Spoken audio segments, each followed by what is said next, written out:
हाँ तो बच्चों, हम लोग आज 11वीं क्लास का अध्याय 3 त्रिकोणमिति फलन, जो इस क्लास का सबसे इम्पोर्टेंट अध्याय है, जो सीधा 12वीं क्लास को प्रभावित करता है।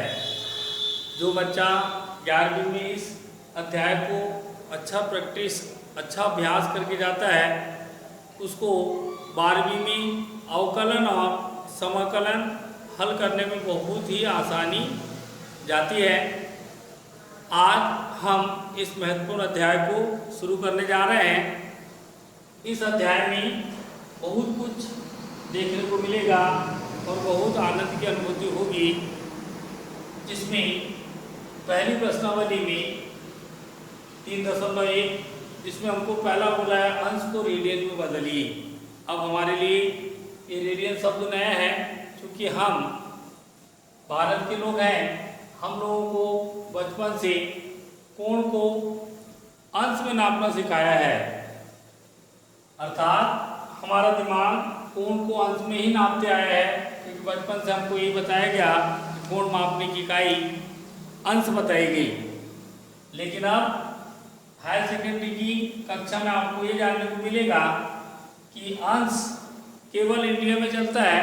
विदेश में या तो कोण को रेडियन में नापते हैं या ग्रेड में नापते हैं।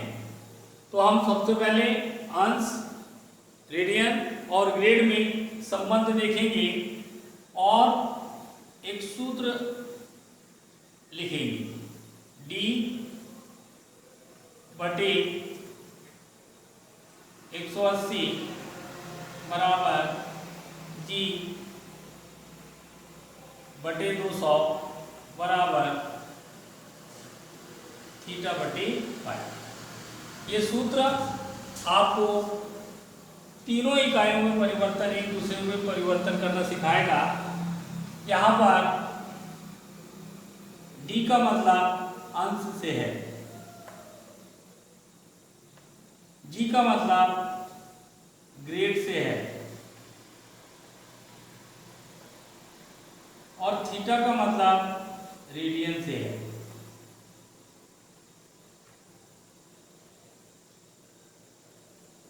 ये जैसे हम लोगों को मालूम है, किसी ने बोला 30 अंश लिखो, तो हम 30 लिखने के बाद ऐसा बिंदु ठोकते हैं, इसको पढ़ते 30 अंश। मान लीजिए किसी ने ये बोला 3 ग्रेड लिखी, तो अंश की जगह छोटा जी, और मान लीजिए किसी ने बोला 30 रेडियन लिखी, तो अंश की जगह छोटा सी पढ़ते हैं। और चलिए हम लोग आज प्रश्नावली 3.1 का प्रश्न नंबर 1 बोला गया है अंश को रेडियन में बदलिए। सवाल नंबर 1,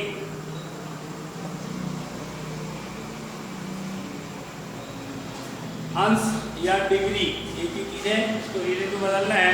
सवाल नंबर 1, 25 अंश।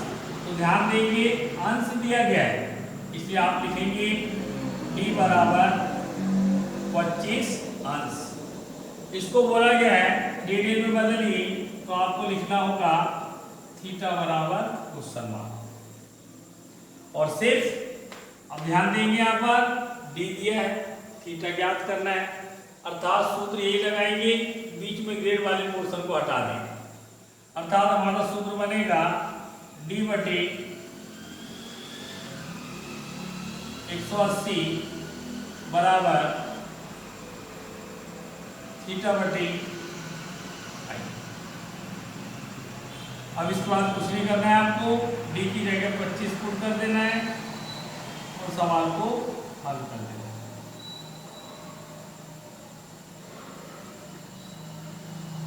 काटिए जितना कट रहा है, 25, 5 3 15, 5 6 का 30, अर्थात आपके पास बच गया 5 बटे 36 बराबर थीटा बटे पाई। फिर यह गुणा किया 36 थीटा बराबर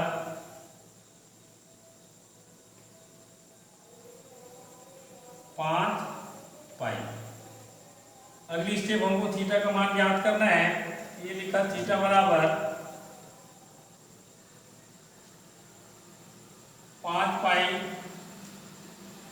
बटे 36। इस प्रकार हम बोल सकते हैं कि 25 अंश को 5 पाई बटे 36 रेडियन कहा जा सकता है या कहा जाता है। इस प्रकार सवाल नंबर 1 का ये हमारा उत्तर है। इसी प्रकार सवाल नंबर 2। सवाल नंबर 2 थोड़ा सा चेंज दिख रहा है, जो लिखा है ऋण 47 अंश ऋण 47 अंश 30 मिनट। साथ में ऐसा कुछ लिखा है 30 और उसके बाद डैश, जिसको हम लोग पढ़ते मिनट। ये डायरेक्ट ये अंश है, ये मिनट है। सबसे पहले हम लोग इस मिनट को अंश में बदलते हैं और आपको मालूम होना चाहिए कि एक अंश बराबर 60 मिनट होता है और 1 मिनट बराबर 60 सेकंड होता है। जैसा घड़ी वाला सिस्टम है वही सिस्टम चलता है। तो देखिए ऋण जैसे का वैसा 47 अंश और ये 30 मिनट है। इसको सबसे पहले अपन लोग काय में बदल लेंगे, अंश में बदल लेंगे। 60 का भाग करके 30 एकम 30, 30 दूनी 60। इस प्रकार 2 का 47 में गुणा किया 94, 94 और 1 95 बटे 2। ये हमारा हो गया अंश। इसको हम लोगों को बदलना है रेडियन में, अर्थात रेडियन बराबर क्वेश्चन मार्क। और जैसा भी सूत्र लगाए थे वैसे ही सूत्र को उपयोग करेंगे। d बटे 180 बराबर थीटा बटे पाई। डी की वैल्यू पुट करेंगे ऋण 95 बटे 2 और साथ में नीचे 180 है बराबर थीटा बटे पाई। काटिए 5 से 19 बार, 5 से 36 बार। इस प्रकार यहाँ पर बचा ऋण 19, नीचे बचा 36 दूनी 72 बराबर थीटा बटे पाई। फिर यह गुणा करेंगे 72 का थीटा में किया तो 72 थीटा बराबर ऋण 19 का पाई में किया ऋण 19 पाई। इसलिए थीटा बराबर हो गया ऋण 19 पाई बटे 72 साथ में रेडियन। इस प्रकार सवाल नंबर 2 का उत्तर हुआ। सवाल नंबर 3 और सवाल नंबर 4 सिंपल सवाल दिए गए हैं, देख लीजिए। चाहेंगे तो एक सवाल और अपन बना लेते हैं। एक सवाल आपको खुद को बनाना है। तो सवाल नंबर 3 और देख लें। 240 अंश। सवाल नंबर 3 सीधा सीधा है। डी का मान हमको 240 अंश दिया गया है। बोला इसको रेडियन में बदलिए, एकदम नॉर्मल थीटा क्वेश्चन मार्क। ये हमारा सूत्र डी बटे 180 बराबर थीटा बटे पाई। डी का मान 240 बटे 180 बराबर थीटा बटे पाई। 0 से 0 गया, 6 दिया 18, 6 चौ 24। अर्थात बच गया हमारे पास 4 बटे 3 बराबर थीटा बटे पाई। तीसरा गुणा किया 3 थीटा बराबर 4 पाई। इसलिए थीटा का मान आ गया 4 पाई बटे 3 साथ में रेडियन। सवाल नंबर 4 आप लोग स्वतः बनाएंगे, खुद से बनाएंगे, स्व विवेक से बनाएंगे। ये 3 सवाल सीखने के बाद चौथा सवाल आसानी से बन जाएगा।